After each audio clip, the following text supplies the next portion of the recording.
Nicholas, at 5 years old, was going on Zoom interviews for Fox News at NBC News with Brian Williams. Jeez. Real simple. We woke up at 3 a.m. to do Good Morning America. I am not kidding you. Oh, my gosh. He did. Oh, my God. Locally, they covered him because they were hurting for stories, clearly. And, you know, what was the goal? To instill in him an entrepreneurial spirit at a young age, but also to think outside the box.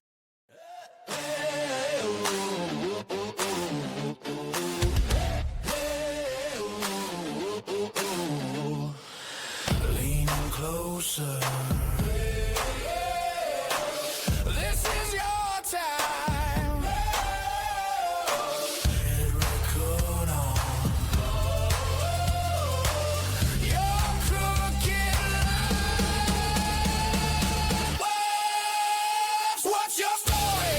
Hey, say the words out loud. Mike and Scott gonna crack that crowd. What's your story? Hey, turn it up, let's go.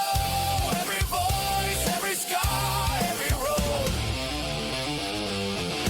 What's your story? Mike and Scott.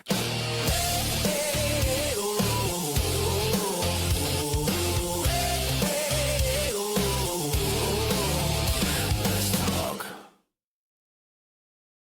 You ready for this one? I'm ready. Mike Lindstrom here, Scott Leese, What's Your Story? Another episode.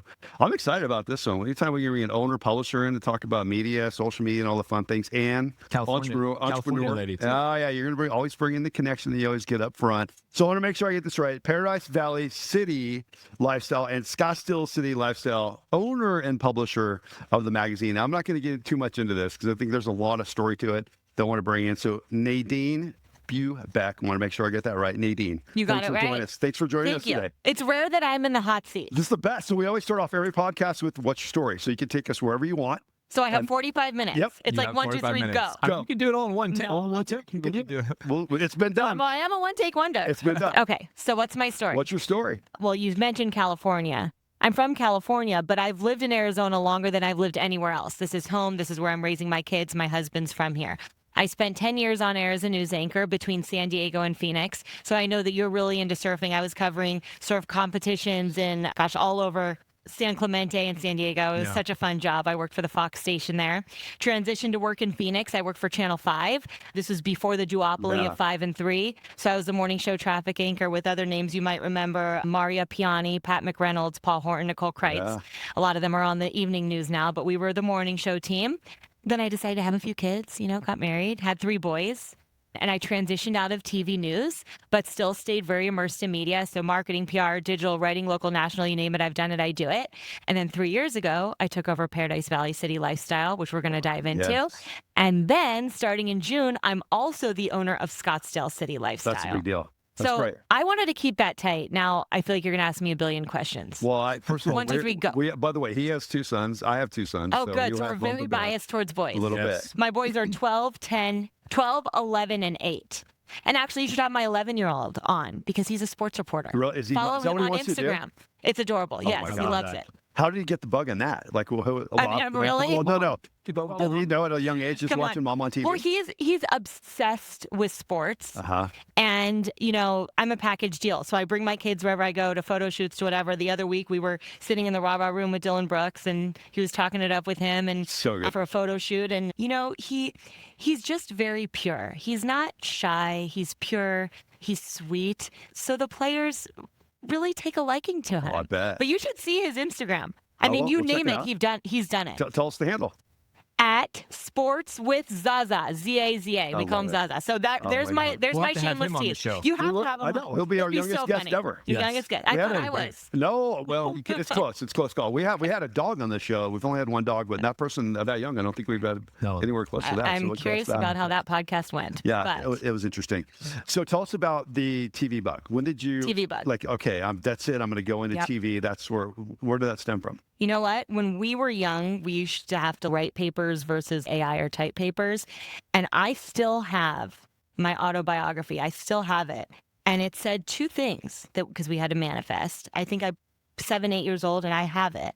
And it says, I want to be a news anchor. I think I either said Katie Couric or Diane Sawyer. Wow. And it said I wanted to own a fashion magazine. Wow.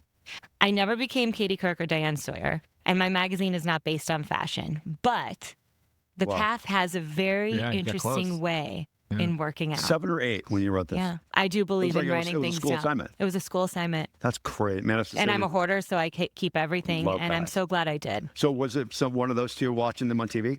You know what? Well, I think I always watched the Macy's Thanksgiving Day Parade. Uh-huh. Yes. And I thought it was so fun and to be able to host something so happy. And I really always enjoyed speaking in front of an audience. Yeah. So even through high school, and I just decided in high school I was going to go the route of TV news. And I truly did. I graduated high school. I went to 4 colleges in 4 years. Wow. One being Mizzou, which is really good for journalism. I ended up transferring to San Francisco State. During my last years at San Francisco State, I interned at that time, there was a CNN bureau in San Francisco. I got a job at CBS, at ABC7. I made friends with mentors who are still my mentors today. And then I said, I'm going to graduate and move the next day. And I graduated, I moved the next day. Any guesses where I moved? San Diego. Not to San Diego. I moved to Yuma. Yuma. I worked in Yuma. Yuma was my first TV news job. I think I was 21. At that point, you'd maybe go anywhere, though. Well, so when you're in TV news and you're ready to get your first job, at least how it was a million years ago when I started, before Instagram, before you could be a reporter on your own, which really is true, you had to send a demo tape. I mean, a DVC Pro tape, which I still have all of those too. And you had to put together your stuff, and you always started in a small market. And Yuma was a nice small market. And I was 21 and I moved. I remember it was the beginning of June or July. I never sweat before in my life in 150 degrees weather. And I was very fortunate because in Yuma, and by the way, that station's not even there anymore, they said, Nadine, do you want to launch a 4 p.m. newscast? So at 21, I was producing, anchoring, rolling my own prompter, an hour-long newscast. And Yuma was a great starter market because you had the Marines and you had the border. Mm-hmm.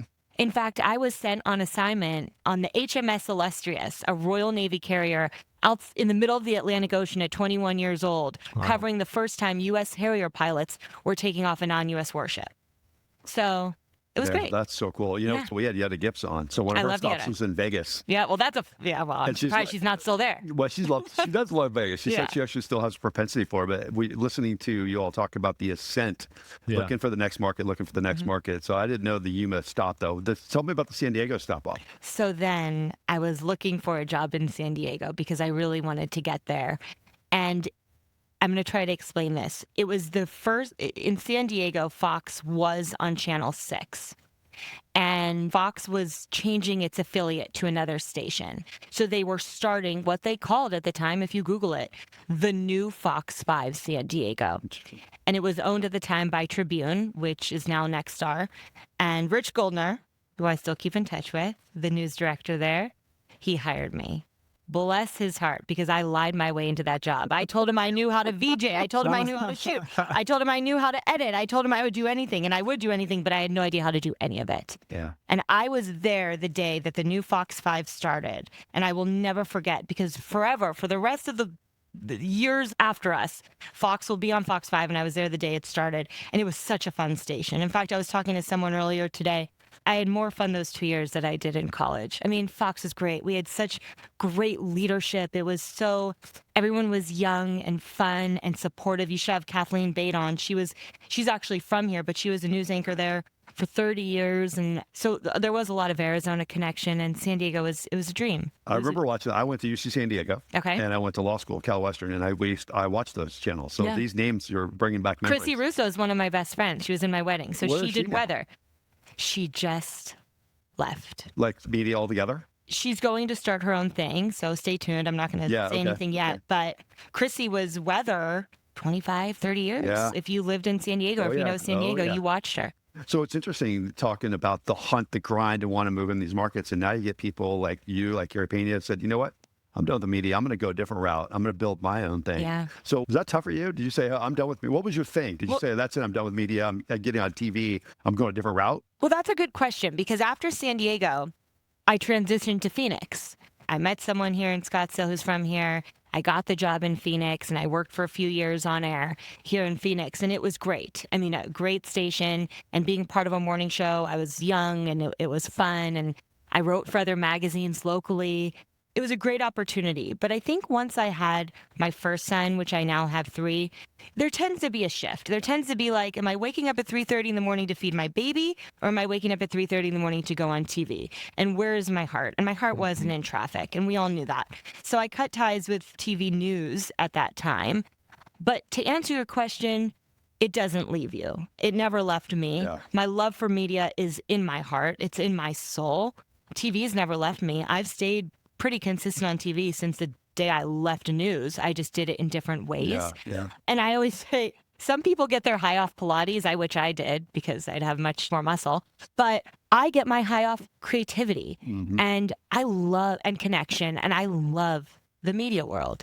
But it's also evolving and also changing. So what I'm doing now, this is definitely the most exciting chapter professionally that I've been in a long time. Those print media and digital media. How are you balancing the insertion of AI and just like slop, keeping it authentic? Keeping it authentic. While also potentially utilizing some of the tools and technology that are out there to make the magazine better? Yeah. Well, I'd love to answer that question, but can I dive into what it is just so people understand? So about 3 years ago, I took over Paradise Valley City Lifestyle. It was not a new magazine. The old owner wanted to move on. We took it over. It was a sink or swim type of a moment. And I was like, we're going to swim. And I just want to shout out every single person in this community who supported me from day one. I mean, people like Katrina Barrett, who's the #1 realtor in the state. I had a baby little magazine. I said, please, will you be my partner? She was the first one to sign for 36 months. And she's dominating the market. I had so much community, the media, TV people, friends, John Jay, like everybody was just like, what do you need to get this thing going again? And we got it going really fast. So I own Paradise Valley City Lifestyle, a monthly print publication, local luxury, 12 months a year. So that makes us different than others. That's story-based. So you guys are telling stories, so are we. I mean, our covers, Mike Tyson, Charles Barkley, Michael Nicole Phelps, Randy Johnson, Luke Bryan, Danica Patrick, Devin Booker and his awesome female agent, Jessica Holtz. We have great covers. Mark Francie, don't forget Francie. Yeah. Substance and storytelling inside. So PV reaches PV, Arcadia Biltmore, and it's a really great community that we serve. And now I'm going to become the owner of Scottsdale City Lifestyle, starting with the June issue. So now we're covering everything in Scottsdale that we're not already hitting, from McCormick Ranch, North Scottsdale, Greyhawk, DC Ranch, Silverleaf, Troon, Whisper Rock, etc. So 2 magazines remain completely separate, 12 months a year, but under one ownership, one vision, and one standard, and one community, which is what I value most. Print, while some may say has a little story of itself behind it, I would say what we're doing is truly something special. The biggest compliment I get every single month is I read your magazine cover to cover. We're telling good stories. And people care about what's inside. They're excited about what's inside. But what we've been able to do is expand the platform. So we're print, but we're digital, we're social, we're events, we're broadcast. I bring the magazine on TV. I have a nationally syndicated podcast. So we are all these things. I do want to answer your question because you asked about AI. I'm still figuring it out. A lot of things that I do are old school because literally when I was in news, we used to have to log a 5-minute tape. To log a 30-minute interview takes a long time. Where I've seen a lot of efficiency is using tools that like transcribe a podcast for you. Do I use that? I put my podcast into it and it transcribes it verbatim. So it's not recapping, it's not writing an article for me, it's just saving me time. So am I using it as a time saver for efficiency? Yes. But I don't feel that AI is a human. I believe it's a tool. Yeah. And if it's used strategically, it can help you. If it's not used strategically, you can tell. Yeah. It can't replace It can't replace human storytelling. No, it can't. And I've seen some of the, I won't say names because they're not in this market, but there are people who may watch this that had some kind of a digital footprint. And I've heard that no one's really writing these articles. It's not a real human being behind these articles. They're prompting it well. and they'd be editing it well, pulling it out, sticking it in Word, and then they say, okay, well, this is the article, I'm gonna put my name on it, but it's not really the original content. But that's why I value doing interviews. Yeah. That's what you're sitting here doing right now. You value a real interview. So maybe some interviews that we use in the magazine are literally question, answer, which to the brain, it's really easy to read. It has a lot of readability. The way we write, I'm writing for people who want to have an experience with sitting down and reading the publication, reading the story. But I bring things on social. I do social segments. I do my podcast. So there's other ways I'm taking what's in the magazine and telling the story deeper and greater and bigger. So real quick, one question, because you brought it up. Can we know who's on the June cover yet or no? My June and July covers, I mean, all our covers are awesome. Yeah, But we they have have some great. really cool covers coming up. And covers that will be like, really, Nadine? Or like, how'd you get that? Or where did that come from? Is know ad revenue the way that you're monetizing primarily? So for monetizing, the magazine grows based on how many advertisers we have inside. However, I hate that word. I like the word partnership because that is what it is. That is how I support the people and the companies and the businesses and the brands that we bring on board. That is how the magazine grows. No one can have something without making money to make it successful. So it is based on the support of our partnerships. But what we offer our partnerships, it's so invaluable what we are offering, not only through a print ad, but through editorial, through social, through in-person connection, through having a media partner that they could rely on. Because what I valued most is evolving this platform of Paradise Valley City Lifestyle, now Scottsdale City Lifestyle, is a foundation of trust. Yeah. And that is what this is becoming. I mean, I get text messages, I don't want to tell you from who, because you'll know who they are. Yeah. All day long saying, Nadine, do you know someone who does this? Do you have someone who does that? Because they trust it. Yeah. They trust what's inside and they trust our network. See, if I was going to be paying for any of that, the one thing I would want the most is access to who you know, because I know you know a lot of people. That's a big deal. Like when you talk about, hey, you're paying to play, but you're paying to play with us. And we're a partnership in truth form. Like, can you get invited to parties, going on podcasts? You're paying for access to the network. Yeah, a network. You know, it's interesting that you say that. And I Big never network. say me. It is an us. It is a community. But it is the kind of like the way I describe it. I feel like we're like a membership, right? Yeah. And if you go to the gym once a week or once a month, it doesn't work. But if you go to the gym and you go to the classes, you go to the nutritionist, you go to their mix and mingle functions, it works. You're getting the bang for your buck. So that is who we are. We are a membership. Yeah. It is, and it is That's how I feel. exclusive. Yeah, it's exclusive. It is And exclusive. if you don't know the people in that, he's learned this from being an outsider. First time in not an Chicago, he goes, you guys know outsider. everybody. Like everyone knows everybody. I was like, it's a network. It's the craziest You community. know what? To complement that is we have a very supportive community. Like the community here is empowering. I can't tell you men and women alike who say, how can I help? How can I support? I want to do this to help this thing grow. So yes, we know a lot of people, but it's because the people are supporting the people. Yeah. That's very different, I think, than we're all from Northern California. That's very different than Northern California. Or LA. LA, LA, that's yeah. everyone's for themselves. Most of my Yeah. friends in media, they're not even friends.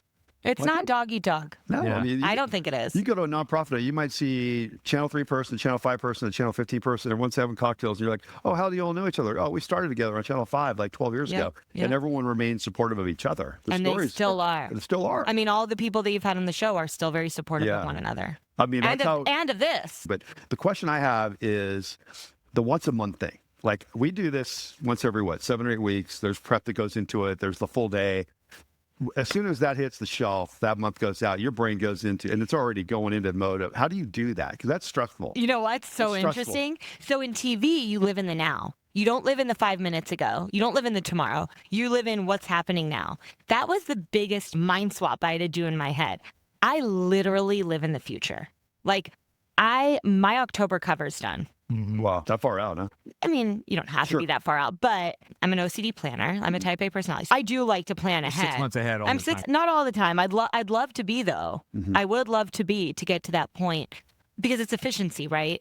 And it's having things, you know, you're constantly thinking about the next. And when one deadline hits the next one, the next one, the next one, which I kind of enjoy because I like structure in my life. There is time management every single month when this needs to happen, when that needs to happen.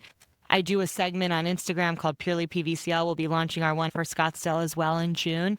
I mean, I do 3 big events per year. You're coming to our next one. And I can't tell you how grateful I am for the venue support that we've had. We've worked with Chef Bo, Chef Joey. Yeah. We've done Jade Bart Sanctuary, the rooftop at Dominic's. We've had Century Grand, Square One with Bourbon and Bones. So we do these beautiful elevated events where these restaurants and venues, they are just phenomenal to We're host. lucky in the Valley. Oh my gosh, lucky. they're incredible, and we have the best places to go here. Yeah.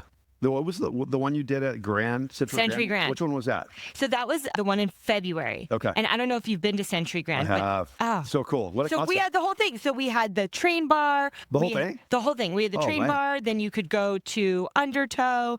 I mean, it's literally called Platform 18. It's this inexperience-based venue with really it's like really you're on good a train. drinks. It's like you're on a You're train. on a train. It's You're on a train, moving. and there's windows going, and then you're in a sunken ship, and they're like If you get caught up, you might think you're on an effing train. Like it's Yeah. if you have moving issues, It's super cool. It's a trip. Yeah. So she's getting these kind of places that are. And we're number working one. with 40 Love coming up. Wow. Okay. Yep. These places you Which can't is even an get old to town. yourself, let alone she's running these places or getting these places. And these are the inside. events that we do, but the events are really, a lot of our partners that we have, they're really busy. Like life is busy and they can't do a monthly happy hour. And to me, the word networking has become a little bit dreaded. I value the word connection. So what we do is we put on intentional events that fosters our Paradise Valley and Scottsdale City Lifestyle network and community, get them under one roof, have a good time, because if you're having a good time, you'll come back Yeah. and you'll stay for more. And then to connect authentically, even though I run around the room with my head cut off being like, oh, you need to meet that person, you need to meet that person, you need to meet that person. And then I'm also involved in a lot of events. So I'm emceeing the Alzheimer's Gala. Wow. I'm emceeing Child Help for the 2nd year in a row. I'm emceeing Amanda Hope Rainbow Angels in fall. I'm emceeing Chances for Children. There's another one I'm doing, PCH Sage.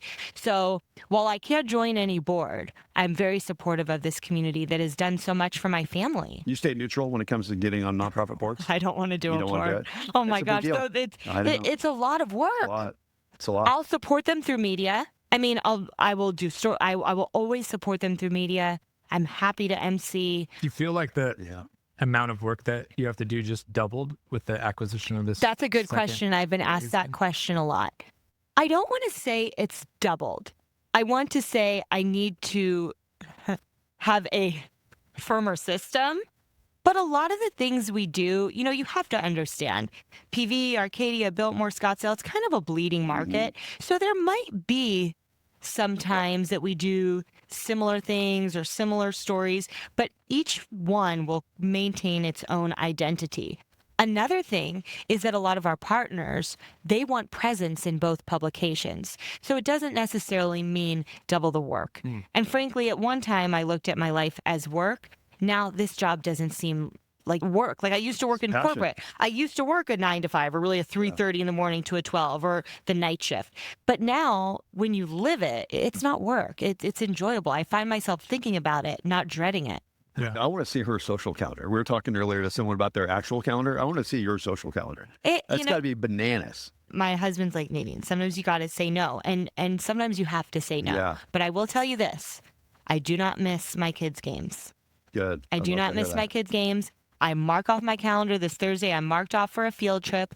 My priority first is my family. I love it. But I also want my family to see that mom has a sense of self. So the social calendar, it does ebb and flow. Like this is a really busy, October will get really busy, but summers I like to chill. Like Yeah. there are chilling moments. Summer that's the one thing in Arizona. It's so Yeah. damn hot. Nothing really happens. Yeah. But the kids have busy schedules. Yeah. This week I Summer have school, baseball, 4 baseball games after school. travel school. Every single day, Yeah. which is so fun. You've been there. How does That's your husband? How's he handle all this? You would not get him sitting here. No.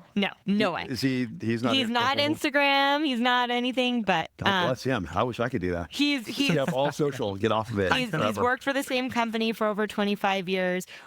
That's rare in and of he's- itself. It is. That is a rare. It is. He's very supportive. So how'd you meet? So how did we meet? Good question. So I was working at Fox in San Diego, and I was living with a reporter. We became really good friends, and she's like, "You got to go with me to the Phoenix Open." Love that. That where she grew up in Scottsdale, and she goes, "Every year I always go with my elementary school friends." which happened to be Nate. Oh my God. So we say it was an arranged marriage. I kind of think she was trying to just to get rid of both of us because we're both crazy. But we met. I literally walked in with my friend Jen to his mom's house, met him right there. Then his sister gave us a ride to the Open. And that was it. And then we went to Blanco's Tacos. You knew? Went to Blanco's Tacos, and then we went. There was a bar in Old Town. It was like a log bar, and it was owned by one of the old football players. Oh, I totally remember that play. It was literally a log, like a It was log. literally a cabin log. thing. It was so cool. It was cool. I remember that. Was in my And I actually went to high school with him. What year would that have been? When that was around 08, 06? 2010. Yeah, because my book came It was out a in log 08, bar. and it was still around. It was a log bar. I know. I just So can't remember cool. the name of the damn place. So we went there, we went dancing, we went to Blanco's. And when we met, we feel like we were supposed to be together. It was one of those things. Yeah. I do feel like it was meant to be. He'll say the same thing. And then I ended up getting the job here, and it all worked out. Yeah, that's a good win because we talk to a lot of our friends who we know we're mutual friends with, the relationships don't work out. So Yeah. male or female, where they can't handle the lifestyle or the media or Yeah. getting up at the 3:30 and not being there Yeah. with the kids. It's a very difficult life that you do, especially on morning TV. I don't Morning know how y'all TV do it. was hard. I don't know how you do it. It was hard, and it's hard. Bless everyone's heart who's doing it. You know, I always say the perfect balance is imbalance. Mhm. Like, there's no such thing as balance. Yeah. It just is, you know? And people say, how do you do it? Well, we do it because you have to, but you also want to. Yeah. You just make it work. So where do you see yourself in 5 years with this whole thing? I've never been asked that question. You know, I really want these publications and platforms to be the community-based go-to in the Valley. We cover where I live, where my kids are going to school, where my husband grew up. We cover where it's one of the top places to move and to visit, and with all the growth that what makes us different is we are lifestyle. We're not a home magazine, which is great. We're not a magazine that just caters to a certain neighborhood, which is great. Yeah. We are really something special. We are something that caters to a specific community. And I want it to be not only the print publication, but the platform as a whole, as a community-based go-to platform. I was pumped to see that the print is happening every month because you're right. There's been like 944, AZ Foothills, some of these past magazines that were always out, but they said, "Oh, screw this. We're just going to go digital." But to bring it back to that, there's something about that. I like a magazine in my hand.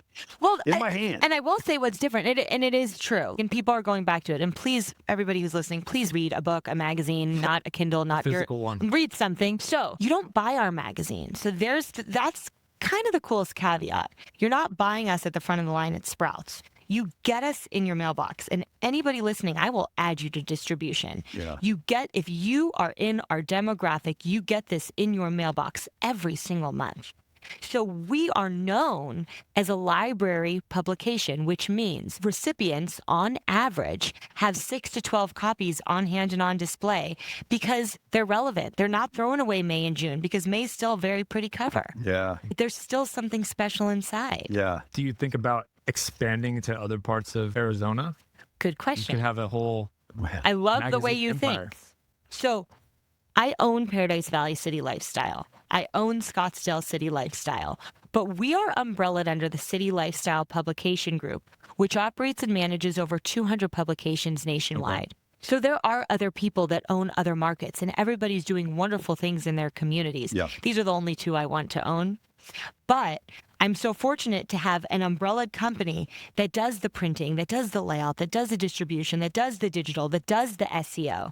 And it's a fantastic company that really makes sure that this product every single month looks good and feels good. And it is a feel-good publication. And these two are good. I already have 3 kids and a husband. I was 2 gonna ask you that. magazines is I was gonna ask you I'm that. fine. But what I'd like to do is expand more of the multimedia presence. Yeah. So, you know, TV never left me. And NBC and Brad Perry with Channel 7 and Destry and Rachel Cole, they are so supportive. They have me on whenever to bring the magazine on to talk about it. So TV has never left me. And you know how fulfilling having a podcast is. Oh, yeah. I'm loving my podcast. So what I do with mine, it's called Now with Nadine, is I bring on a lot of the people that are featured in the publication. Gene Simmons. That was a crazy interview. Oh, I can't- I was turned beat red. You got to give me something. Give me something from that one. Oh, well, go through your he list. We're coming back to he didn't let me really, well, because, you know, you have your introduction. Yeah. I didn't cut you off. He cut me off. He was like, when are we talking about Kiss condoms? I said, okay, the conversation has begun. Wow. It was the most interesting interview I've ever done. I can't imagine. It was great. So I've had him, Gotta get Mark on. Kerr, Brooke Burke. I've done a lot of athletes and celebrities and just fantastic people on this podcast. We put them in the magazine. They're either on our cover or it's a feature story. And then what I'm able to do is leverage the video, the snippets from our podcast. Smart. So we're telling stories beyond the pages. Yeah, that's right? smart. It's beyond the pages. So when you had Mark and Francie come in to do that shoot, which was awesome, by the way, it Awesome. was right around the same time. We knew it was coming out, but we couldn't say anything because you hadn't I come said- out yet. Is that when you were actually sitting down and doing an actual interview with them in that moment when you do the photo shoot? So no, I do my podcast just like you. I have a studio at Yeah. the Dave Pratt studio. Yeah. So I do my podcast in a studio. So you film a lot in a day. I do like 1 or 2 a week. Mhm. And that's how we do it. Yeah, and then you were able to take that information and that's And then I take that information, I curate the story, I make sure that they're happy with it. You know, the journalist inside me, I want everybody to fact check, I want everybody to be happy.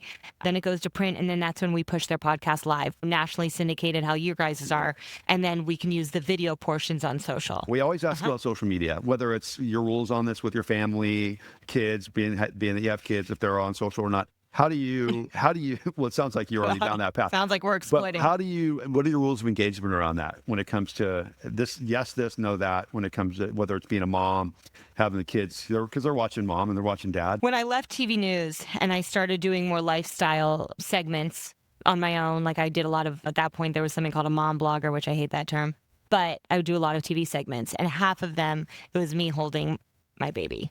They have gone on TV with me since they were literally in my belly. Wow. Some might say no. I might say I'm a package deal.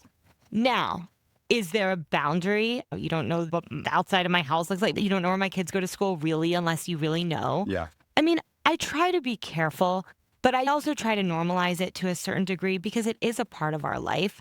You know, it's interesting, when they were little, I was in a very lucky situation, I think, because Instagram wasn't hot when I was like pregnant or with my baby. So I wasn't putting that out there. You didn't go through my pregnancy journey with me on social. You didn't go through my babies on social. Instagram kind of started when my kids were 3 to baby-ish, you know? So I feel like I got to skip that part that I probably, you know, that is kind of personal.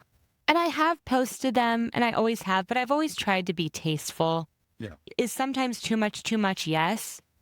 Some people might judge people for doing that. But now with my middle son, Zachary, who has his own Instagram, I don't post anything without him. He sits next to me. He approves it. He writes it with me. He helps edit it. I would never go in there and post for him. And when he wants to get rid of it, we'll get rid of it. You know, during COVID, my oldest son, Nicholas, was in kindergarten. And they wanted these kindergartners to go on Zoom. And I'm like, this is ridiculous. So I'm like, what are we going to do what are we going to do? Like, we got to do something a little bit different. And of course, there's the PR mom, and I'm bored, and they're home, and I'm going crazy. And I'm like, I put a bunch of crafts on the table. And I said, Nicholas, make something. And we love to travel. So he made an airplane out of popsicle sticks and clothespins. And you still have it, of course. I still have it. And then I said, Nicholas, he's 5 or 6. Like, this should be a business. You should sell kits. So we made a website, because I do without thinking. Now I'm starting to think more. But we made a website. We called it Creations by Nicholas, and we made kits. And then I decided to pitch it. Nicholas, at 5 years old, was going on Zoom interviews for Fox News, at NBC News with Brian Williams. Jeez. Real simple. We woke up at 3 a.m. to do Good Morning America. I am not kidding you. Oh my gosh. He did. Oh my God. Locally, they covered him because they were hurting for stories, clearly. And, you know, what was the goal? To instill in him an entrepreneurial spirit at a young age, but also to think outside the box, to do something different. Yeah. And plus, instead of sitting in the Zoom classroom with all these 25 kids, kindergartners. Tuned out. Totally tuned I was out. putting him on in Zoom in front of NBC Boston. That's great. And he did it. at 5. So I do believe in teaching your kids to think outside the box. For me, media has always been my outside the box. My husband teaches them other things about his business because I believe you learn more outside the classroom. I love our teachers. I love them more than anything. They have played such an amazing role in my children's lives, and I am so grateful for the love that they give our kids. Yeah. But there is just as much to learn by bringing them outside the classroom. Yeah, especially since COVID. My appreciation for teachers has always been there, but watching them do what they do since 20 to now, and they didn't get it right. We're pulling the kids out. So he never really got a true 5th grade. That would have been his senior year that year. So that broke his heart. He's like, Dad, I don't get my senior year. I don't get the trip. I'm like, buddy, the world's a crazy place right now. The world's a crazy place. The school hasn't figured this out. And we figured out another school, and we ended up going there, and it changed the trajectory of his friendship group and everyone. But watching what the teachers had to go through, oh my God, it's like these people doing God's work. God's work. Really? They're doing God's work. Yeah, for real. But it is important to me that my kids not only think outside the box, but that they also give back. I bring them to as much as I can when I'm doing something for the community or through any events that I'm supporting, volunteering. And my kids genuinely enjoy it. Yeah. And it is very important to me that they grow up with a passion to pay it forward because they've been very lucky. These kids in our community are very lucky. Yeah. And I think we do have a lot of families here that want to teach their children that giving is better than receiving. So this is going to be their legacy. They'll take over the magazine one day, right? That their legacy. Well, I mean, in a few years, They're I'm ready. hiring one of them. In a few, I mean, my son's like, Mom, do you know that your phone does this? I'm like, just give it back. Like, I don't want you on the phone. So, but in a few years, Nicholas really should be doing stuff for me. He should be doing video. They know it. I can't wait to go check out Zaza's Instagram. I'm going to do it right Sports with Zaza. You better follow him. He'll follow you back. So we wrap up with We're rapid wrapping fire. already. Rapid Okay. fire. I hate rapid fire. These I are do easy it. ones. Okay. These are easy ones. And then we close out with promoting things that you want. So these are easy ones. So we always like to ask the question. Was this the best interview you've ever done? Is this one? Yes, your favorite. Right now it is. Absolutely. Okay, right now. Yeah, it is. You ready for this one? Okay. All right. Quote you live by.